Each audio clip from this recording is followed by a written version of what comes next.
બારડોલી લોકસભામાં કામરેજ વિધાનસભા ક્ષેત્રના સરથાણા વિસ્તારમાં ખૂબ સારી રીતે મતદાન થઈ રહ્યું છે. ઉત્સાહભેર લોકો મતદાન કરી રહ્યા છે અને વધુમાં વધુ લોકો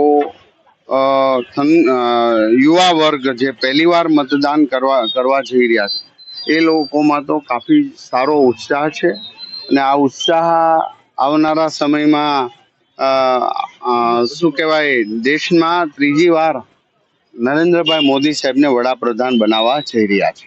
આટલા તાપમાનની અંદર લોકો મતદાન કરી રહ્યા છે એના માટે બિલકુલ વ્યવસ્થા રાખી છે. મારા કાર્યકર્તાઓ, પ્રશાસન, પાણીની વ્યવસ્થા, મેડિકલ, ફૂડ પેકેટથી લઈને બધી જ બાબતોમાં જે સ્વયંસેવકો છે, પોલીસ છે, એના માટેની વ્યવસ્થા છે. પાણીની ખાસ વ્યવસ્થા કરવામાં આવી છે અને બાકીની સ્ટેન્ડ બાય બધી એજન્સીઓ સેવામાં ઊભી રહી છે.